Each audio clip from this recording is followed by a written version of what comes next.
All right, let's look at our second example. It says, obviously, that what we're trying to find is an unknown, but this time it's going to be in the denominator of the ratio. And again, it really doesn't matter whether it's in the numerator or denominator, same steps kind of apply. Okay, first of all, what I need to do is I'm going to circle my theta, the angle that I know. I'm going to very quickly find the hypotenuse, put an H. The angle that I'm given, that's opposite. And that means this is adjacent.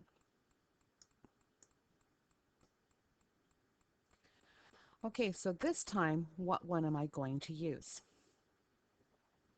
Well, actually, this is going to be sine again, so I'm going to get you to actually change this one for me. So what I'm going to do, just so that we have something a little bit different, is I'm going to change this 15 so that it is, as soon as I get it ungrouped, is I'm going to put that 15 over here. The reason being, you already know how to do a sine. So again, I'm going to go back and I'm going to relabel my triangle. Again, this is still my opposite, but this time this is going to be my adjacent.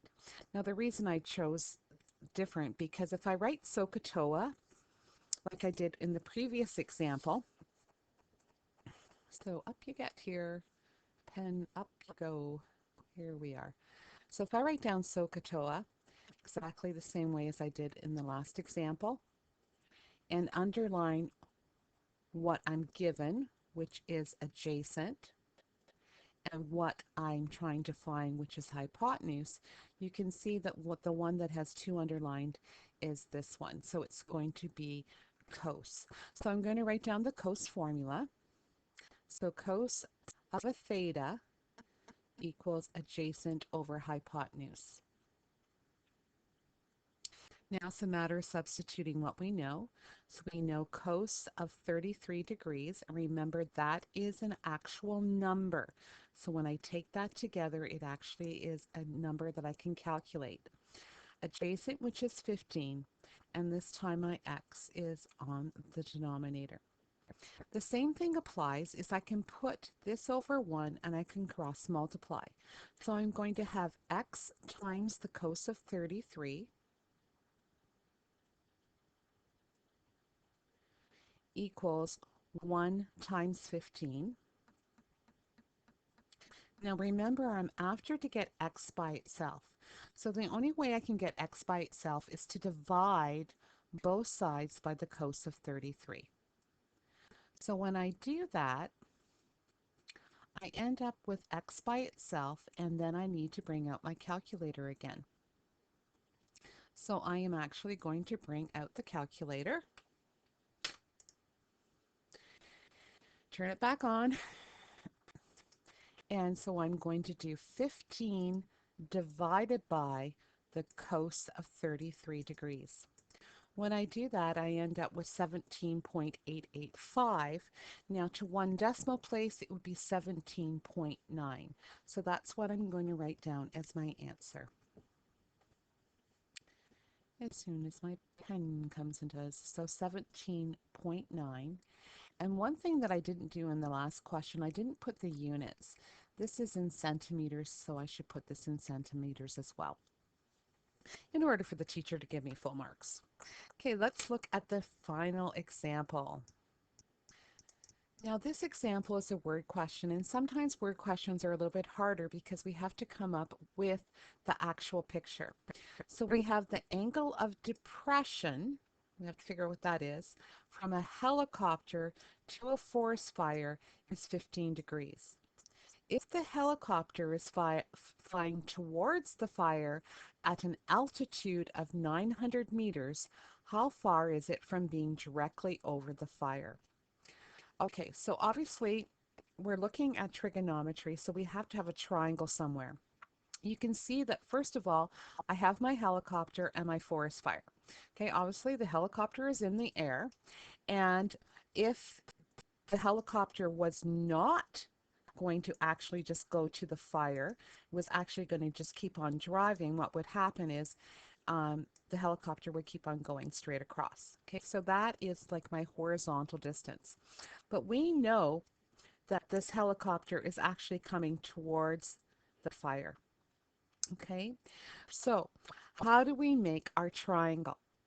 Well, let's take a look. We could either make it down here or we could make it here.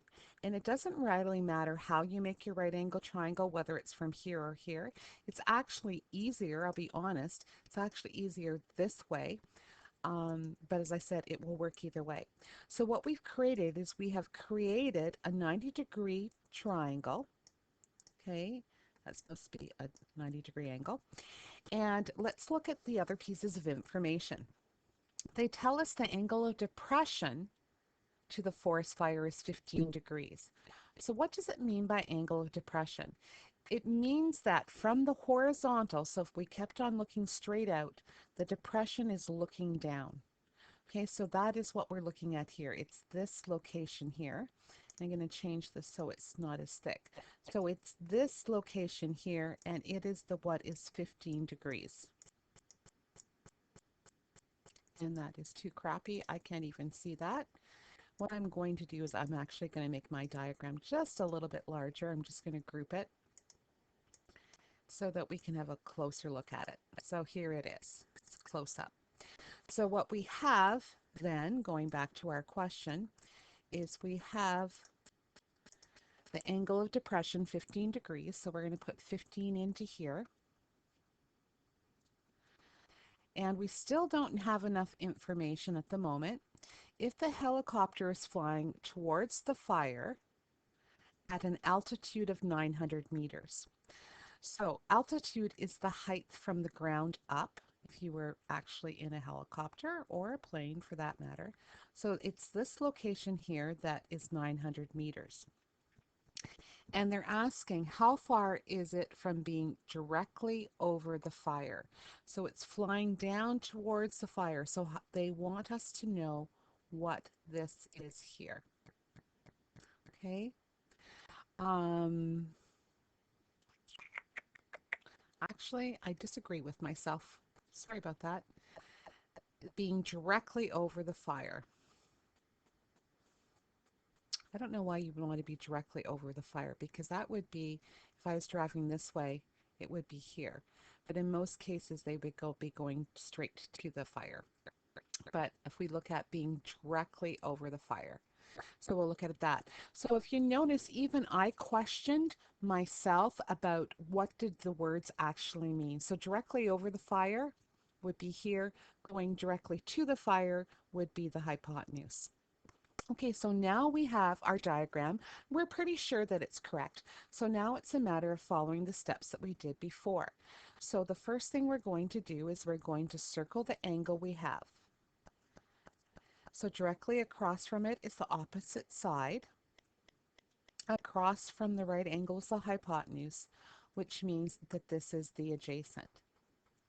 Okay, so when you're actually doing your pictures, what you could do is you could get me to check them before you actually do all the calculations until we, get all the English worked out.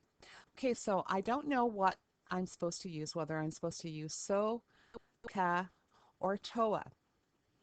Okay, again, I'm going to use the same technique that we did before. I have the opposite side, and this time they want me to find the adjacent side. So again, you can see what we're going to use in this case is the tan ratio. So we have tan of a theta equals opposite over adjacent. So that is tan of 15 degrees equals opposite, which is our 900, over our x. Again, we're going to set up a ratio. We're going to cross multiply. So we have x times the tan of 15 equals 1 times the 900, which is 900. And then we need to get x by itself, so we're going to divide both sides by tan of 15. Okay, so now we will have x by itself, so now it's just a matter of taking our calculator and actually doing the calculation. So again, I'm going to bring up the graphing calculator, turn it on. So we have 900 divided by the tan of 15 degrees, and we end up with, wow, 3,358. It would round to decimal 8. So that is what our answer is. So 3,358 decimal 8. And it's a word question, so therefore it will be directly over the fire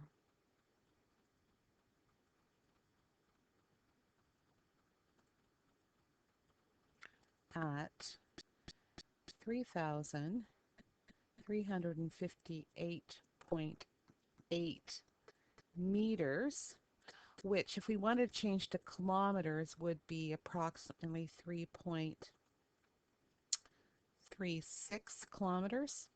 So either one would be acceptable, but just watch. It doesn't say it needs to be in kilometers, but in case it did, that's how you would convert it. Okay, so some questions for you to work on tomorrow.